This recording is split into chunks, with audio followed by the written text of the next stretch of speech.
So welcome back friends, how you all. I hope you all well at this time. Guys, आज की video का review करने वाले हैं एक एनएफओ के ऊपर। और रिसेंटली मैक्स लाइफ ने अपना एक एनएफओ मार्केट में अभी लॉन्च किया है, जिसमें अगर हम डिमांड्स एंड पोटेंशियल्स की बात करें तो आई थिंक इस एनएफओ के अंदर पोटेंशियल एंड डिमांड काफ़ी बढ़िया हो सकता है, जो लोग लॉन्ग टर्म के हिसाब से या फिर शॉर्ट टर्म के हिसाब से भी इन्वेस्टमेंट करने का प्लानिंग कर रहे हैं। क्योंकि मैक्स लाइफ ने अभी एक एनएफओ लॉन्च किया है जो कि निफ्टी 500 मोमेंटम 50 इंडेक्स फंड है। दैट मीन्स जो पैसे आप इस फंड में इन्वेस्टमेंट करने के लिए जा रहे हैं, कंपनी आपका पैसा मिड कैप सेक्टर्स में, लार्ज कैप सेक्टर्स में एंड स्मॉल कैप सेक्टर्स में इन्वेस्टमेंट कर रही है। एंड जब भी कुछ flexi cap type fund option market में आते हैं जहां पर पैसा लार्ज, मिड और स्मॉल में लग रहा है ना, तो मल्टीपल लोग इन्वेस्टमेंट करने के लिए काफ़ी एक्साइटेड होते हैं, क्योंकि हमारे पास तीनों का ऑप्शन मिल जाता है। कभी कभी ऐसे होते हैं कि अगर मान लो मिड कैप सेक्टर परफॉर्म अगर नहीं कर रहे हैं तो लार्ज कैप से रिकवरी हो जाती है, अगर मान लो लार्ज कैप परफॉर्म नहीं कर रहे हैं तो स्मॉल कैप से रिकवरी हो जाती है। तो इस टाइप से फ्लेक्सी कैप टाइप कुछ काम करते हैं मल्टीपल। और यही रीज़न है कि आज जो हम रिव्यू करने वाले हैं इस फंड को लेकर काफ़ी लोग एक्साइटेड हैं इन्वेस्टमेंट करने के लिए, क्योंकि जो पैसे आप यहाँ पर इन्वेस्टमेंट करने जा रहे हैं, आपका पैसा मिड कैप, स्मॉल कैप और लार्ज कैप सेक्टर में इन्वेस्टमेंट किया जा रहा है। तो आइए वीडियो को शुरू करते हैं और अंडरस्टैंड करते हैं किस टाइप का एनएफओ है, किस तरीके से काम करने वाला है, इसका स्टार्टिंग डेट क्या है, एंड डेट क्या है। Will discuss everything in the same video, so मेरे लिए स्टार्टिंग से लेकर एंड तक, ताकि इसका इन्फॉर्मेशन प्रॉपर तरीके से आप लोगों को मिल सके। तो गाइस, प्लान का नाम होने वाला है मैक्स लाइफ। मैक्स लाइफ के मल्टीपल प्लान्स के अंदर आपको ऑप्शन मिल जाएगा। This is not the mutual fund, ठीक है, this is the ULIP plan. ये यूलिप प्लान के साथ में एनएफओ अवेलेबल है। तो मैक्स लाइफ के पास जो मल्टीपल प्लान्स अवेलेबल हैं, उन प्लान्स के अंदर आपको ये फंड का ऑप्शन मिल जाएगा। जिन लोगों ने ऑलरेडी यूलिप में इन्वेस्टमेंट किया, थोड़ा बहुत नॉलेज रखते हैं यूलिप के बारे में, उनको पता होगा कि ये जो प्लान है, मतलब ये जो फंड है, ये हम डायरेक्टली किसी एकदम से कोई फंड में इन्वेस्टमेंट नहीं कर सकते। हमें कोई प्लान परचेज करना पड़ेगा मैक्स लाइफ का। जैसे अगर हम प्लान की बात करें तो ऑनलाइन सेविंग प्लान हो गया, या इसके अलावा और भी मल्टीपल प्लान है मैक्स के। तो म्यूचुअल फंड में क्या होता है, हम डायरेक्टली एक फंड में इन्वेस्टमेंट करते हैं, लेकिन यहाँ भी हम इन्वेस्टमेंट फंड में ही कर रहे हैं, लेकिन यूलिप के अंदर हमें एक प्लान परचेज करना पड़ता है और उस प्लान के अंदर मल्टीपल फंड्स होते हैं। तो हम इसमें प्लान का रिव्यू नहीं करने वाले हैं, क्योंकि प्लान वो आपके प्रोफाइल के हिसाब से डिसाइड होता है कि आपको किस प्लान में जाना चाहिए। ऑनलाइन सेविंग प्लान या मल्टीपल बहुत सारे प्लान यूलिप के अंदर इनके मैक्स के पास में अवेलेबल हैं। तो वो आपके जो एडवाइजर है जिनसे आप डिस्कशन कर रहे हैं इस प्लान को लेकर के, वो आपके रिक्वायरमेंट, आपके प्रोफाइल के हिसाब से आपको रिकमेंड कर सकते हैं कि आपके लिए कौन सा प्लान बेनिफिशियल रहेगा।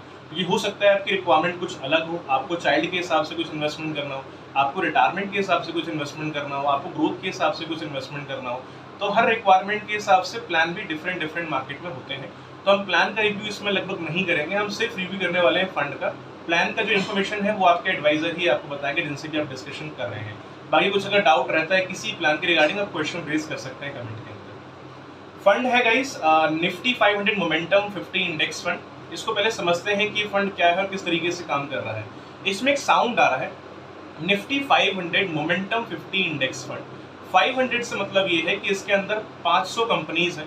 500 में से लगभग 100 कंपनीज जो है वो है लार्ज कैप की, 150 कंपनीज जो है वो है मिड कैप की, और 250 कंपनीज जो है वो है लगभग स्मॉल कैप की। टोटल हो गया कितना, 500 कंपनीज। तो ये लोग आपके पैसे 500 कंपनीज में इन्वेस्टमेंट नहीं कर रहे हैं, ये लोग आपका पैसा इन्वेस्टमेंट कर रहे हैं 50 कंपनीज में। जो टॉप कंपनीज हैं उन 500 कंपनीज में से उन टॉप 50 कंपनी में पैसा आपका लगाया जा रहा है। यहाँ पर ये भी हो सकता है कल के डेट में कि अगर मान लो फॉर एन एग्जांपल, अगर मिड कैप सेक्टर या लार्ज कैप सेक्टर के स्टॉक रिटर्न बढ़िया नहीं दे रहे हैं अगर उन 500 में, तो कंपनी चाहे तो पूरा पैसा स्मॉल कैप के अंदर भी डाल सकती है। अगर मान लो इसको स्मॉल कैप का रिटर्न अच्छा नहीं दे रहा है, तो अगर वो चाहे तो स्मॉल कैप सारे निकाल करके मिड कैप या लार्ज कैप में इन्वेस्ट कर सकते हैं। तो ये बाउंडेशन यहाँ पर नहीं है कि 25% इनको स्मॉल कैप में रखना ही रखना है और 25% मिड कैप या फिर 50% लार्ज कैप में रखना है, ऐसा कुछ नहीं है। कल के डेट में जो भी स्टॉक परफॉर्म करेगा उन स्टॉक्स के अंदर पैसा मेजरली आप पे रखेंगे। This is the index fund. तो आप सब जानते हैं इंडेक्स फंड के अंदर जो भी हम इन्वेस्टमेंट करते हैं, this is the passive investment है। क्लियर है? तो इसमें एल्गोरिथम है, जैसे अगर मान लो हर 6 महीने पर, जून में और दिसंबर महीने में, दे विल ट्रैक कि अभी कौन से ऐसे स्टॉक हैं जिसमें हमने इन्वेस्टमेंट किया है वो परफॉर्म नहीं कर रहे हैं। जो स्टॉक परफॉर्म नहीं कर रहे होंगे उसको बाहर कर देंगे, और उन 500 में से जो स्टॉक बढ़िया रिटर्न दे रहे हैं उनको उस 50 कंपनी की लिस्ट में ऐड कर दिया जाएगा। तो कंपनीज रहेंगी 50 ही, और उस 500 में से ही चूज किया जाएगा कि कौन सी बढ़िया कंपनी है, तो उन्हीं कंपनी से पैसे लगाए जाएंगे। और रीबैलेंसिंग होगी साल में 2 बार, एक जून में और एक दिसंबर महीने के अंदर। रीबैलेंसिंग से यही फायदा होता है हर किसी के लिए कि कल की डेट में अगर मान लो कोई ऐसा स्टॉक है जो आपके रिटर्न्स को नीचे गिरा रहा है, तो कंपनी उसको वहां से रिप्लेस कर देती है और उसके बदले उसमें एक नया स्टॉक ऐड करती है, जो आपके रिटर्न्स को बढ़ाने में आपकी काफ़ी हद तक हेल्प करता है। ठीक है? दूसरी चीज़, अगर हम इसमें अगर इन्वेस्टमेंट करने जा रहे हैं तो इसमें सेक्टर्स कौन कौन से रहने वाले हैं, because before the making investment किसी भी स्टॉक्स में या किसी भी SIPs में हमको सेक्टर समझना बहुत ज़रूरी है कि मेरा पैसा किन सेक्टर्स की तरफ इस टाइम पे इन्वेस्टमेंट किया जा रहा है। बिकॉज अगर without understanding of the sector if we are investing our money, तो आई थिंक जो हमारी रिक्वायरमेंट है उसके हिसाब से माइट भी ऐसा हो सकता है कि रिटर्न हमें बढ़िया ना मिले। तो सेक्टर को तो समझना बहुत ज़रूरी है आज की डेट में। सेक्टर्स की बात करें, इसमें कैपिटल गुड्स रहेगा, फाइनेंशियल सर्विसेज है, ऑटोमोबाइल एंड ऑटो कंपोनेंट्स है, पावर है, कंज्यूमर सर्विस है, सर्विसेज है, कंज्यूमर ड्यूरेबल्स है, कंस्ट्रक्शन है, मेटल एंड मिनिंग है, ऑयल एंड गैस है, उसके अलावा है आपका health care, real estate, chemicals available है एंड कंज्यूमर फ्यूल्स अवेलेबल है। तो सेक्टर्स मल्टीपल यहाँ पे है। कंपनीज की बात करें तो ट्रेंट लिमिटेड है, अडानी पोर्ट्स अवेलेबल है यहाँ पे, भारत इलेक्ट्रॉनिक्स लिमिटेड है, बजाज ऑटो लिमिटेड है, महिंद्रा एंड महिंद्रा लिमिटेड है, REC है, एक्सेट्रा। मल्टीपल कंपनीज यहाँ पे अवेलेबल होने वाली है। तो कंपनी के ऑप्शन बहुत अच्छे खासे यहाँ पर आपके लिए अवेलेबल है। तो अगर हम इन सेक्टर्स की बात करें, उनके डिमांड्स की बात करें, तो फिलहाल इस टाइम पे कैपिटल गुड्स के अंदर जो इन्होंने एलोकेशन रखा है ना, वो अराउंड 32% का समथिंग रखा हुआ है। और ये भी चेंज हो सकता है, ऐसा नहीं कैपिटल गुड्स में अगर 32% है तो वो 32% ही रहेगा। कल की डेट में अगर कैपिटल गुड्स अगर रिटर्न ये सेक्टर परफॉर्म अगर नहीं कर रहा है प्रॉपर तरीके से, तो उस टाइम पे इसको रिड्यूस भी करके उन सेक्टर में पैसा इंक्रीज करेंगे जो सेक्टर बढ़िया रिटर्न उस टाइम पे दे रहा है। जैसे हेल्थ केयर अगर हम अभी इस टाइम अगर चेक करें तो हेल्थ केयर का लगभग 1.66% है। ठीक है, कल की डेट में अगर मान लो हेल्थ सेक्टर बढ़िया परफॉर्म कर रहा है तो उस केस में हेल्थ सेक्टर के अंदर कंपनी आपका मेजरली पैसा लगाएगी। तो रीबैलेंसिंग होती रहेगी, उसके लिए आपको घबराने की जरूरत नहीं है इस फंड के अंदर। ठीक है, दूसरी चीज, अगर हम इसमें अगर अप्लाई करना चाहते हैं एज अ NFO, तो इसकी स्टार्टिंग डेट और एंड डेट क्या होने वाली है। इसका जो स्टार्टिंग डेट रहेगा that is only and only, आपको ये चीज याद रखनी पड़ेगी अगर आप इसको एज अ NFO को हमें अगर अप्लाई करना चाह रहे हैं, तो इसका जो स्टार्टिंग डेट है दिस इज दी 16 तारीख से शुरू हो जाएगा, 16 अगस्त से, और इसका लास्ट डेट होने वाला है 31 अगस्त का। मतलब इसको आप 16 अगस्त से लेकर के 31 अगस्त तक एज अ NFO अप्लाई कर सकते हैं।